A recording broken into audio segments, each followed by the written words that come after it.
오늘의 책은 뇌과학자의 엄마, 치매에 걸리다. 엄마가 65세에 알츠하이머성 치매라는 진단을 받았다. 엄마의 변화를 눈치챈 지 10개월 후의 일이었다. 치매는 현재 치료약이나 치료 방법이 없다. 게다가 혹시 치매면 큰일인데 하는 두려움에 엄마의 치매 가능성을 외면하다 보니 병원에 가기까지 시간이 걸렸다. 나이가 들면 누구라도 치매에 걸릴 수 있다는 건 알고 있었지만 내 엄마에게 그런 의심이 들었을 때는 세상이 끝나는 듯한 충격이었다. 뇌과학자이면서 왜 이런 일이 일어나지 못하게 막지 못했을까? 나는 대체 무엇을 위해 지금까지 뇌 연구를 해왔던 걸까 하고 괴로워하기도 했다. 하지만 일단 의사의 진단을 받고 현실을 인정하고 나자 비록 우여곡절을 겪기는 했어도 엄마와 함께 생활하는 동안에 할 수 있는 일이 충분히 많다는 사실을 깨달았다. 함께 살고 있는 뇌과학자는 의사보다 훨씬 가까운 거리에서 환자를 접할 수 있다. 의사가 환자를 진료하듯 제3자로서 질환을 바라보는 것이 아니라 뇌과학자이자 엄마의 성격을 잘 아는 딸이기에 비로소 알 수 있는 변화가 있다. 마음의 동요는 있었지만 그럼에도 엄마의 모습을 관찰해서 어떤 행동이 나타나고 그렇게 행동하는 원인이 무엇인지를 뇌과학자의 입장에서 이해하려고 시도했다.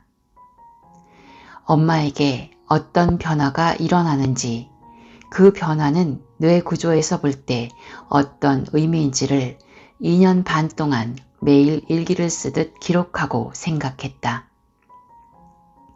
엄마를 증례가 아닌 철저하게 한 인간으로 보면서 치매라는 질병의 보편성에 다가가려고 시도했다. 뇌에 어떤 변화가 일어나고 있을까라는 관점에서 엄마를 꾸준히 관찰하자 마침내 이해할 수 없었던 엄마의 행동이 뇌의 작용으로 보면 자연스러운 일이라고 생각하게 되었다. 점차 기억을 잃어가는 엄마를 기록한다. 그것은 엄마가 할 수 없게 된 여러 가지 것들에 직면하는 일이면서도 엄마에게 남은 건 무엇인지를 발견하는 과정이기도 했다. 객관적 사실로서의 치매는 기억에 장애가 생겨서 새로운 것을 기억하지 못하게 되는 질병이다. 이전까지는 손쉽게 해왔던 일을 못하게 되고 적절한 상황 판단을 하지 못한다. 치매는 인간의 능력을 가차없이 앗아가는 질병이라고 할 수 있다. 청소도 요리도 그토록 완벽했던 엄마가 아무것도 하지 않고 소파에 웅크리고 있다. 그렇게 좋아하던 합창단 연습에도 가려고 하지 않는다. 무엇이 가능하고 불가능한지의 관점에서 보면 엄마가 아닌 것 같아서 무서웠다. 하지만 엄마의 반응 속에는 여전히 변하지 않은 엄마의 모습도 있었다. 마침내 나는 인간의 자기다움, 즉 정체성에 대해 생각하게 되었다. 결국 이런 질문이다. 사람은 이전에 했던 일을 못하게 되면 자기다움을 잃게 되는 걸까? 과연 그 사람의 기억만이 그 사람다움을 만드는 걸까? 나는 오랫동안 뇌의 작용 중에서도 특히 감정을 전문적으로 연구했다. 그것이 치매가 그 사람다움에 미치는 영향에 대해 생각지 못한 고찰을 하게 만들었다. 치매는 아주 천천히 진행된다. 인지 기능은 천천히 저하되기 때문에 하나하나의 변화를 인식할 수 있었고 또 그 변화에 익숙해지는 시간도 생각할 시간도 많았다. 그 고찰이 이 책의 내용이다. 미리 조금 얘기하자면 치매에 걸렸어도 엄마는 엄마다움을 잃지는 않았다. 치매는 자기다움을 잃는 병이 아니었다. 알츠하이머성 치매란 대체 무엇일까? 어떤 증상이 나타나고 원인은 무엇일까? 본인과 가족은 하나하나의 증상을 어떤 식으로 느낄까? 본인과 가족이 할 수 있는 일은 대체 무엇일까? 우리 가족이 겪었던 구체적인 시행착오에 들어가기 전에 알츠하이머성 치매에 대해 현재까지 알려진 객관적인 사실을 정리해두고자 한다. 질병에 대한 객관적인 지식을 갖고 문제를 확실하게 알아두면 내가 병원에 가기까지 겪었던 불필요한 공포를 느낄 필요는 없어질 것이다. 치매의 종류, 현재까지 알려진 발병 메커니즘, 그리고 치료법이 없는 이유 등의 객관적인 사실을 간단하게 파악해서 먼저 알츠하이머성 치매의 전체상을 그려보자. 치매라는 질병에는 사실 다양한 원인과 증상이 있다. 치매 중에서 가장 많은 유형은 엄마와 같은 알츠하이머성 치매다. 하지만 그 외에도 루이소체 치매, 혈관성 치매 등이 있다. 이들은 인식에 이상이 생긴다는 의미에서는 같은 치매지만 처음에 손상되는 뇌의 부위가 다른 탓에 어떤 인식에 이상이 생기는지가 다르다. 알츠하이머성 치매는 초기에 기억을 관장하는 해마가 위축이 일어나서 새로운 것을 기억하기 힘들어지는 것이 특징이다. 이에 반해 루이소체 치매는 초기에 대뇌 피질 속의 후두엽이라고 하는 주로 시각을 관장하는 부위에 문제가 생겨서 발병하며 주요 증상으로 환각이 나타난다. 말하자면 시각 인식에 이상이 생기는 치매인데 이 경우에는 발병 후 몇 년이 지나도 기억장애가 나타나지 않는 경우가 있다. 즉 치매라고 해서 반드시 기억장애가 동반되는 것은 아니다. 또한 혈관성 치매는 뇌 속 혈관이 막히거나 손상되어 산소 공급이 안 되면서 뇌 속 세포, 즉 신경세포가 죽으면서 발병한다. 따라서 혈관에 문제가 생긴 뇌 부위에 따라 어떤 운동 기능이나 인지 기능에 문제가 나타나는지가 달라진다. 이 경우에도 반드시 기억장애가 발생하지는 않는다. 이들 알츠하이머성 치매, 루이소체 치매, 혈관성 치매는 신경세포의 사멸을 야기한다. 한 번 죽은 신경세포는 되살릴 수 없는 까닭에 현재로서는 치매에 한 번 걸리면 완전한 원래의 상태로 돌아갈 수 없다. 한편 일시적인 치매도 있다. 내장 기능의 이상, 혈관장애, 영양 부족 등으로 뇌의 혈류가 일시적으로 나빠지거나 만성 경막하 혈증으로 뇌가 압박되어 일시적으로 인식에 혼란이 일어나는 것이다. 이 경우에는 원인을 제거하면 깨끗하게 회복된다. 어딘가 이상한 언동이 지속하는 경우에도 이처럼 다양한 원인을 생각할 수 있으므로 무조건 치료가 힘든 치매라고 단정하지 말고 초기에 진찰을 받아야 한다. 알츠하이머병은 뇌에 어떤 문제를 일으키는 질환일까? 알츠하이머성 치매는 독일의 정신과 의사이자 신경병리학자인 알로이스 알츠하이머의 이름을 따 붙여진 병명이다. 1907년 알로이스 알츠하이머 박사가 처음으로 증례를 발표했다. 그러니까 알츠하이머병이 발견된 지는 이제 100년이 조금 지났을 뿐이다. 그렇다고 해서 그 이전에 알츠하이머병에 걸린 사람이 전혀 없었던 것은 아니다. 하지만 이전에는 노인이 이상한 언동을 해도 창난이나 망상 등 정신질환의 하나로 취급되었다. 정신질환과 뇌라는 물질의 질환을 연결시킨 것도 최근 100년 정도의 일로 그전까지는 유명한 정신분석의학자 지그문트 프로이트의 주장처럼 유아기의 트라우마가 정신질환을 일으킨다고 여겼으며 정신질환은 어디까지나 정신의 영역에서 대응하는 경우가 많았다. 원래 생체의 뇌에 직접적인 손상을 가하지 않고 연구하는 기술이 개발된 것은 최근 20, 30년의 일이다.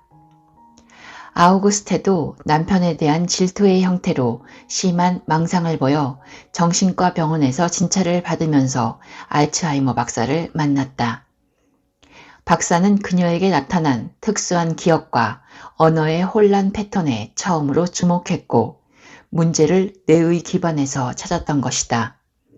그리고 아우구스테의 사망 후 비로소 해부의 형태로 그녀의 뇌 단면을 현미경으로 세밀하게 관찰한 결과 일반적인 뇌에서는 볼 수 없는 뚜렷한 이변을 찾아냈다.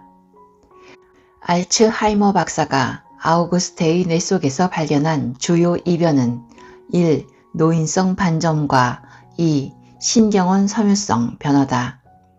현재에도 이 두 가지를 알츠하이머병의 중요한 원인으로 보고 있다. 이 두 가지는 대체 무엇일까? 간단하게 말하면 뇌 속에서 발생한 소화불량의 대형 쓰레기다. 우리가 뇌를 사용하면 쓰레기가 발생한다. 쓰레기가 발생하는 것 자체는 문제가 아니며 일반적으로 이 쓰레기는 분해되고 회수되고 재활용된다. 하지만 어떤 이유에선가 자연적으로는 분해될 수 없을 정도로 쓰레기들이 복잡하게 엉켜서 커져버리는 경우가 있는데 그것이 이 대형 쓰레기인 것이다. 신경세포와 신경세포 사이에 쌓인 대형 쓰레기가 노인성 반점이고 하나의 신경세포 속에 쌓인 대형 쓰레기가 신경원 섬유성 변화다. 노인성 반점은 세포들 사이에 쌓여 세포와 세포의 정보 전달을 방해한다. 또한 신경원 섬유성 변화는 세포 속에 쌓인 쓰레기로 세포 구석구석에 영향을 전달하는 기능을 방해해 결국 세포를 죽게 만든다. 이 두 가지 원인으로 인해 알츠하이머병은 뇌 속에 정보가 원활하게 전달되지 못하고 계속해서 세포가 죽으면서 뇌의 위축이 발생하고 그 결과 다양한 인지장애와 운동장애가 나타난다. 노인성 반점이나 신경원 섬유성 변화가 뇌 속에 쌓이는 것이 원인이라면 그것을 제거하면 치료가 가능할 것처럼 보인다. 실제로 알츠하이머병 초기에 노인성 반점이 나타나고 그 후 신경원 섬유성 변화가 만들어지기 때문에 원흉은 노인성 반점이라는 주장이 있었고 오랫동안 노인성 반점을 제거하는 신약 개발과 임상 실험을 해왔다. 하지만 2018년 초반 노인성 반점의 기반이 되는 아밀로이드 베타를 제거해도 알츠하이머병의 진행은 멈추지 않는다는 연구 결과가 연이어 나왔다. 문제는 생각보다 복잡했던 것이다. 노인성 반점뿐만 아니라 아밀로이드 베타는 커다란 덩이를 이루면서 노인성 반점으로 발전하기 이전에 아밀로이드 베타 올리고모라는 물질로 존재하는데 이 물질이 신경세포에 유해하다는 가능성도 제기되고 있다. 또한 신경원 섬유성 변화는 노인성 반점과 상관없이 만들어지기도 해서 타우 자체가 원인일 가능성, 노인성 반점과 신경원 섬유성 변화 이외의 원인이 있을 가능성 등이 제기되면서 다방면으로 연구가 진행되고 있다. 결국 노인성 반점을 형성하는 아밀로이드 베타와 신경원 섬유성 변화를 형성하는 타우가 어떤 식으로 결합하고 알츠하이머병에 어떤 식으로 관여하는지가 아직 미공 속에 있는 탓에 치료법이 확립되지 않았다. 노인성 반점과 신경원 섬유성 변화가 어떤 식으로 만들어지고 치매에 어떤 식으로 관여하는지는 아직 밝혀지지 않았지만 알츠하이머병의 가장 큰 위험인자가 연령이라는 건 확실하다. 나이가 들면 들수록 치매의 가능성은 누구에게도 생긴다. 85세 이상에서는 2명 중 1명이 알츠하이머병에 걸리는 것으로 보고 있다. 연령이 높아지면 이상한 단백질의 축적이 증가해서 발병하기 쉬워진다고 보고 있다. 그리고 신경원 섬유성 변화에 의해 세포사가 야기된다는 점도 현재로서 확실하다. 신경원 섬유성 변화로 인한 세포사가 가장 먼저 진행되는 곳이 기억의 중추인 해마이다. 그러고 나서 세포사의 범위가 천천히 대뇌피질로 퍼져간다. 게다가 본인과 주변 사람들이 먼저 이변을 깨닫는 건 기억의 문제인 경우가 많다. 세포사가 발생하는 영역이 넓어짐에 따라 기억력 외에 언어력, 문제 해결력 등 일상생활을 하는 데 필요한 인지 능력과 운동 능력이 서서히 쇠퇴한다. 알츠하이머병의 진행은 그만큼 손상되는 뇌 부위가 넓어진다는 의미이며 결국 걷기나 삼키기와 같은 기본적인 신체 기능을 관장하는 뇌 부위에도 손상이 일어나고 최종적으로는 거동할 수 없는 와상 상태가 된다. 알츠하이머성 치매 환자의 주요 사망 원인은 삼킴 장애 등으로 인한 영양 섭취를 못하게 되면서 생기는 폐렴 등의 감염증이다. 알츠하이머성 치매 진단 후 환자의 여명은 4년에서 8년, 하지만 20년 이상을 사는 사람도 있다. 개인차가 큰 질병이다. 다른 고령자 질환과 비교했을 때 오랫동안 천천히 진행된다는 점이 특징이다. 알츠하이머성 치매의 진행 속도와 문제가 발생하는 순서는 개인에 따라 큰 차이가 있는 걸로 보고 있다. 하지만 기억장애가 가장 먼저 일어난다는 점은 공통적이다. 새로운 정보를 기억하지 못하게 된다. 누구나 나이가 들면 뇌가 전체적으로 조금씩 위축하지만 초기 알츠하이머성 치매 환자는 전체적인 뇌의 위축에 비해 해마의 위축이 현저하게 드러난다. 해마만 연령에 맞지 않게 줄어드는 것이다. 해마는 지금 이곳에서 일어나는 것을 장기 기억으로 저장하는 데 중요한 역할을 한다. 1953년에 뇌전증 치료를 위해 해마를 포함한 내측 측두엽 절제 수술을 한 HM이라는 환자는 수술 후 뇌전증은 치료됐지만 새로운 것을 기억하지 못하게 됐다. 예컨대 조금 전에 질문했던 것과 똑같은 질문을 몇 분 뒤에 다시 시작한다. 새롭게 사람을 만나서 통성명을 하고 몇 분간 친근하게 대화를 해도 다음 날에는 처음 본 사람처럼 대한다. HM은 수술 수년 전의 일들은 기억하지만 수술 후의 일을 뇌에 정착시키지 못했다. 해마가 손상되면 과거에 저장된 기억은 지워지지 않지만 새로운 것을 저장하지 못하게 된다. 해마는 기억의 중추라고 하는데 기억의 저장고가 아닌 저장할 때 반드시 사용되는 부위다. 새로운 사건은 해마를 통해 대뇌피질에 저장 가능한 형태로 변환된다. 누구나 나이가 들면서 다소 기억력이 쇠퇴하고 복잡한 것은 여러 번 반복하지 않으면 기억할 수 없어서 새로운 학습을 꺼리지만 알츠하이머성 기억장애는 아주 간단한 것조차 새로운 것을 기억하기 힘들어진다는 데 특징이 있다. 이는 해마의 손상 탓이다. 또한 해마는 대뇌피질에 저장된 기억을 불러올 때도 사용된다. 해마가 손상돼도 기억은 대뇌피질이라는 다른 장소에 보존되어 있으므로 기억 자체가 사라진 것은 아닐지라도 그 기억에 제대로 접근할 수 없게 된다. 그래서 예전의 기억이 떠오르지 않는 현상이 일어나기도 한다. 알츠하이머성 치매 초기의 구체적인 증상을 들자면 새로운 것을 기억하지 못하기 때문에 오늘 있었던 일을 제대로 설명하지 못하는 경우가 있다. 또한 그 자리에서 누군가와 약속을 해도 기억하지 못하기 때문에 약속을 어기는 경우가 많다. 새로운 것이 뇌에 정착되지 못하는 탓에 지금 눈앞에서 전개되는 대화의 흐름을 제대로 파악하지 못해 의사소통이 어려워진다. 또한 무언가를 하려고 자리에서 일어서지만 왜 일어섰는지를 잊어버리는 등 목적 수행이 힘들어진다. 지금 이곳의 상황을 확실하게 파악하지 못하기 때문에 사물을 정리하는 것도 힘들어지고 판단력이 저하된다. 그래서 요리나 청소처럼 예전에는 간단하게 해왔던 일을 못하게 된다. 또한 지금이 언제이고 자신이 지금 어디에 있는지 같은 의식에도 혼란이 발생한다. 같은 말이나 행동을 반복한다. 나아가서는 잊었다는 사실을 잊기 때문에 자신의 증상을 정확하게 파악하기 힘들어 자각에도 문제가 생긴다. 이 증상들은 해마 의존성에 기인한다.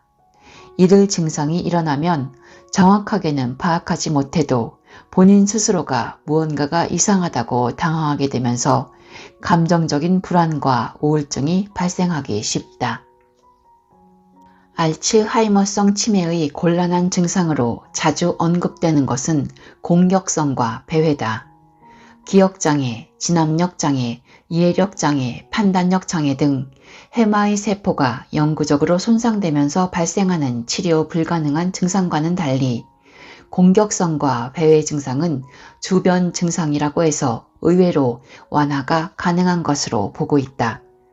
예컨대 공격성은 알츠하이머병의 진행으로 대뇌피질 속 감정 억제에 관여하는 전두엽이 심하게 손상되면서 충동을 조절하지 못해 공격성이 나타나는 경우도 있다.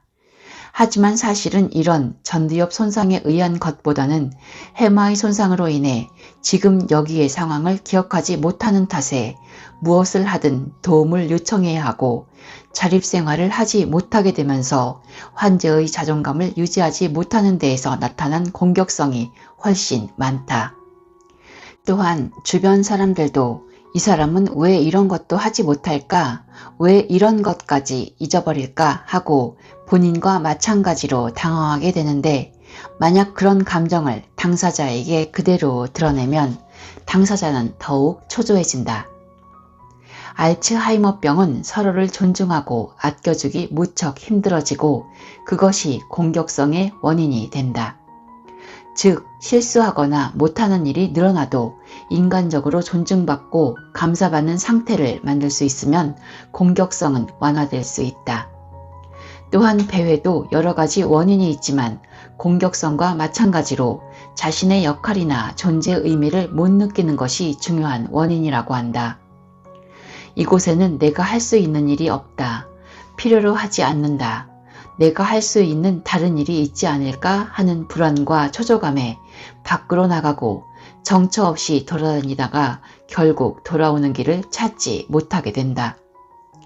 배회 증상도 공격성과 마찬가지로 본인에게 안도감을 줄 수 있는지 아닌지가 열쇠가 된다.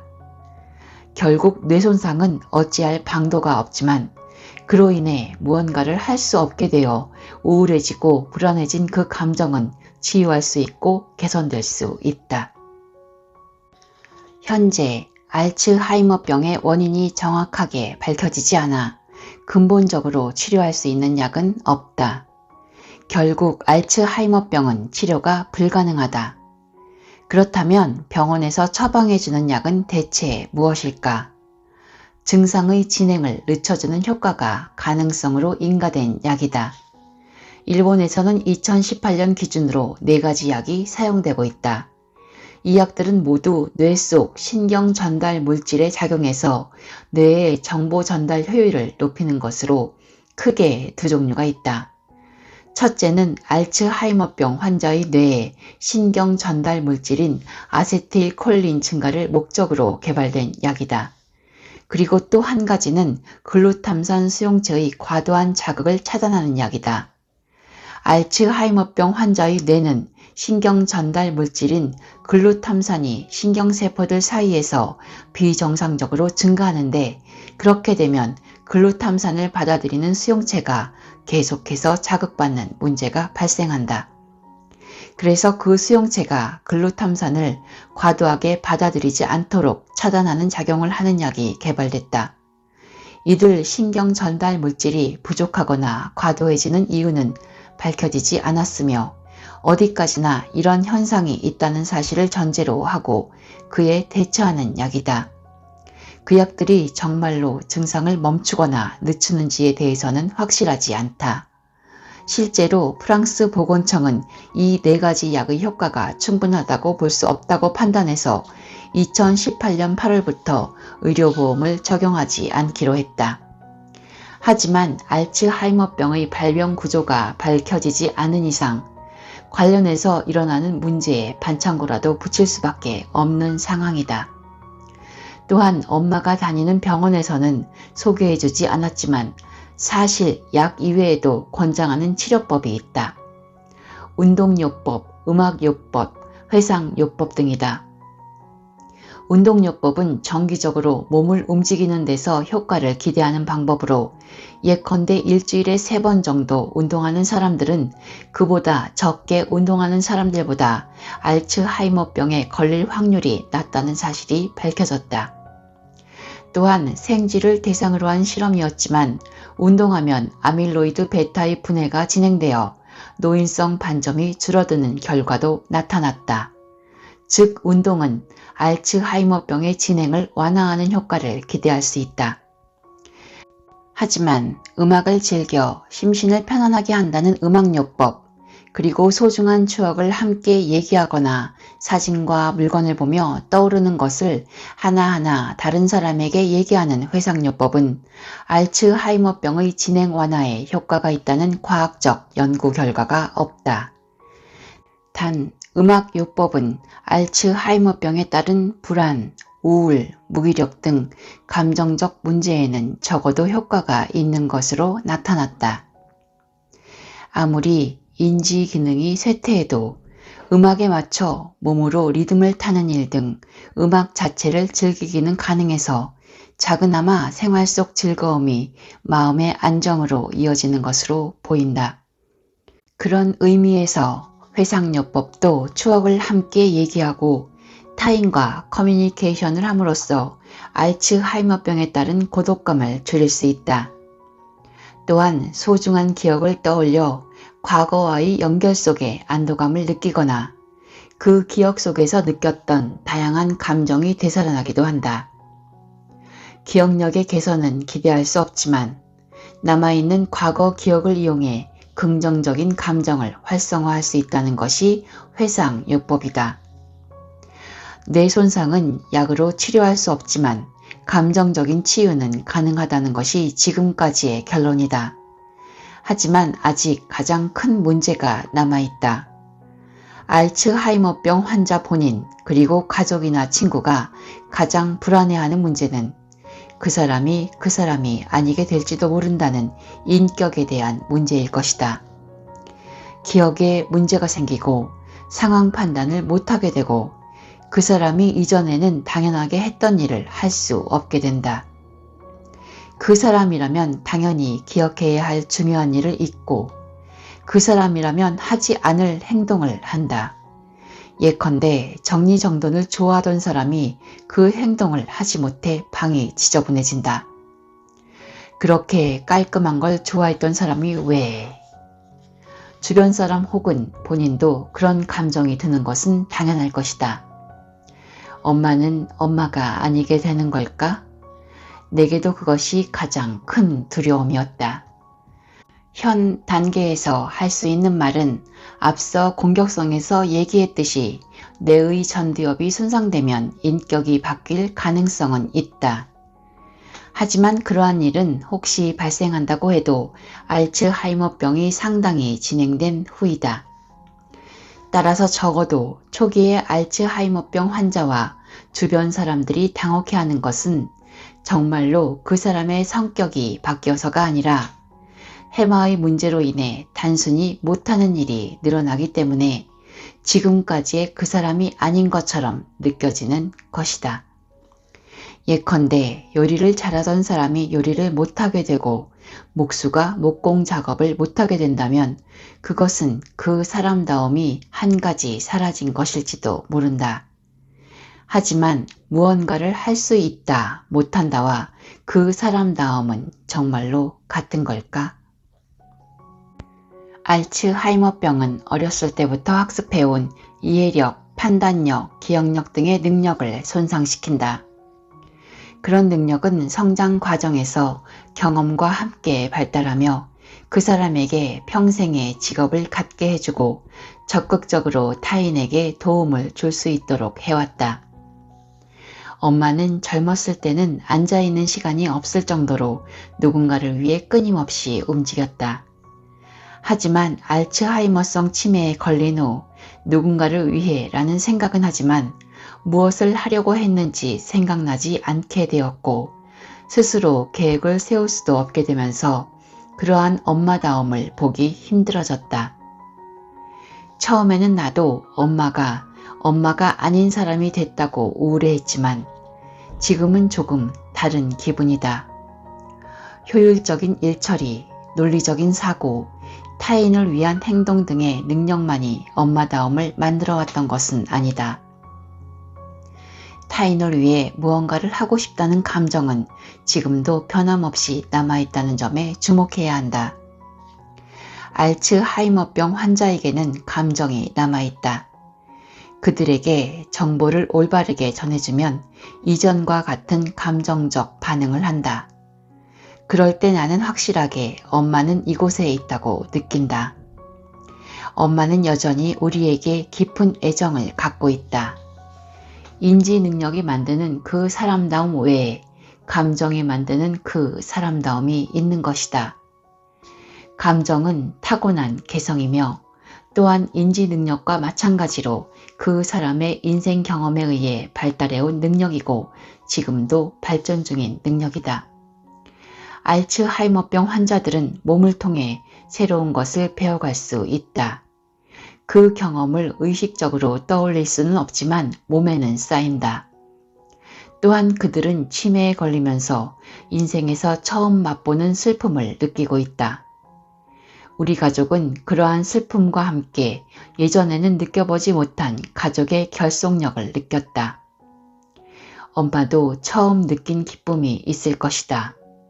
예컨대 아버지와 함께 산책할 수 있다는 것. 처음인 경험은 마지막까지 이어진다. 엄마는 많은 것을 할 수 없게 되었지만 살아있는 존재에 더없이 중요한 감정 시스템을 사용해서 어떻게 살아가는지 나는 그 모습을 지켜봐 주겠다고 생각한다. 결국 엄마는 평생 엄마다.